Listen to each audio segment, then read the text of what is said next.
जो गोमाराम आखा तीज बीजी की ठीक रही। हाँ सर ठीक रही। हुगन बीजा कहीं जोया था ना जमानो राख राम जी जाने अपन भरोसे था है राम भरोसे में बूढ़िया हुगन जो था मैं अपन हाँ, मैं हम समझो कोई नहीं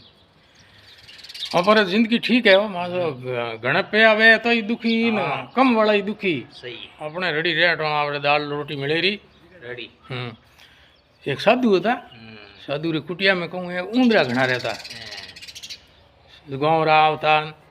जण साधु के मोटी ऊंदरा घना मारे तो हैंग लंगोटो हैंग ठोकी रही गई तो के वापसी इं करो कि मिनी लाओ रही गई जब ऊंदरो रो पाटियो सामरो करी तो लाई रही मिनी लाई तो ऊंदरा तो कम हुआ रहा पर मिनी ने दूध पानो पड़े दूध कटू लावे तो गाँव रही तंग हुआ रहा दूध लावे लावे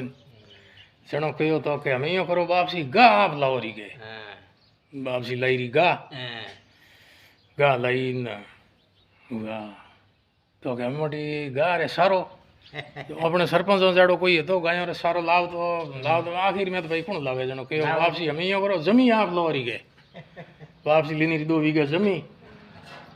तो के मोटी जमी तो ली रही पर गायों ने सारो नारो कौन नोखे ने मजूर लगाओ के तो कोई विधवा लुगाई थी जो हती गरीब थी बापड़ी तो ये नहीं लगाओ जो तुम्हारे रोटी फ्री करी सारो ही लाई रो गायों ने सारबू करी गायों दूनी करनी है हुआ वापसी तो राखी रही मजूर नहीं जड़े सेलान सोटी आवे वापसी के हमें कोई ज्ञान री बात सुनाओ तो के हमें ज्ञान री बात तो कोई नहीं है हैं गड़बड़ की नहीं ये मिनी मिनी नहीं लाई वे तो देन आप होती इनको करती के मेरी पापड़ कर दी दुनिया में पापड़ ही कर दियो मिनी लावणे हैंग बाबा तो घर गरस्ती बढ़िया रहा पसे हैंग दुनिया दुखी जे सही मिनी तो रुलिया कर दियो भक्ति रो पापो काट दियो भक्ति रो पापो काट दियो दुनिया दुखी है वो घना वाली दुखी इन कम वाली दुखी सही इन बात रो इयो है तो ठीक है साहब इन गुमारो आज बात मंडी है बात लाइक करजो शेयर करजो कमेंट करजो।